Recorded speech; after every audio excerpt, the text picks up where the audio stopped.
اور حضرت مجدد الفسانی وہ اللہ کے ولی ہیں، وہ بزرگ ہیں کہ اولیاء جو مراقبہ کرتے ہیں، مراقبہ مطلب کہ کچھ اللہ کے خاص بندے ہیں وہ گردن جھکا کے آنکھیں بند کر کے بیٹھتے ہیں، تو بیٹھ کے زمین پر ہیں پر تعلق ان کا بہت دور جڑ جاتا ہے۔ وہ مراقبہ کرنے والے بہت سارے صوفیاء وہ کہتے ہیں کہ ہم حضرت مجدد الفسانی کے دربار پر گئے اور ہم نے وہاں پر دربار میں جا کر مراقبہ کیا، تو خدا کی قسم ہے ہم نے مراقبے میں دیکھا کہ ان سے ملاقات کے لیے حضور بھی تشریف لاتے ہیں، حضرت مجدد الفسانی کے پاس آقا علیہ السلام ان پہ کرم فرماتے ہیں حضرت مجدد الفسانی پر، اور پھر کہتے ہیں کہ حضرت مجدد الفسانی کا وہ دربار ہے۔ میں آپ کو حضرت مجدد پاک کی بات بتاؤں، حضرت مجدد الفسانی رحمت اللہ تعالی علیہ،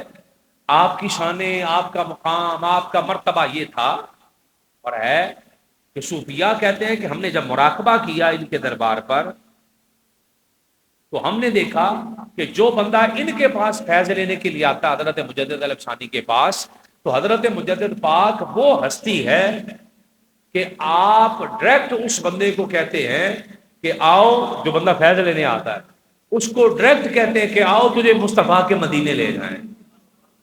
اور اس کی لائن سیدھی کروا دیتے ہیں وہاں مدینہ پاک۔ حضرت مجدد پاک کتنے بڑے اللہ کے ولی، اور ایسا صوفی بزرگ گزرا ہے یہ ہندوستان کے علاقے میں، ایسا بڑا اور ایسا صوفی بزرگ گزرا حضرت مجدد الفسانی۔ اور حضرت مجدد الفسانی رحمۃ اللہ تعالی علیہ کا مقام اور مرتبہ یہ ہے کہ آپ حضرت خواجہ معین الدین چشتی اجمیری کی قبر پاک پہ چلے گئے، مزار پہ جب آپ مزار پہ چلے گئے، جا کے وہاں پر دعا مانگی اور دیگر معاملات ہوئے، تو حضرت مجدد الفسانی رضی اللہ تعالیٰ عنہ کہتے ہیں کہ میں نے خواجہ معین الدین چشتی اجمیری کے دربار پہ دیکھا کہ یہ پورے بر صغیر پاک و ہند کا وہ واحد مزار ہے کہ جہاں پر سیدھا مدینہ پاک سے فیض آتا ہے۔ یہ حضرت مجدد الفسانی کا مقام اور مرتبہ، اور آپ کہتے ہیں کہ میں حضرت خواجہ معین الدین چشتی اجمیری کے مزار پر گیا، میں نے جا کر حاضری دی، میرے دل میں خیال آیا کہ یار اس مزار کی ایک چادر مجھے مل جائے نا،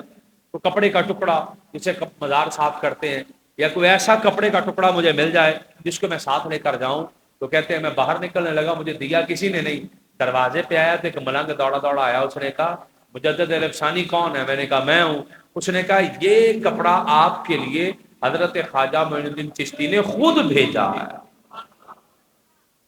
یہ حضرت مجدد پاک کا مقام، یہ مرتبہ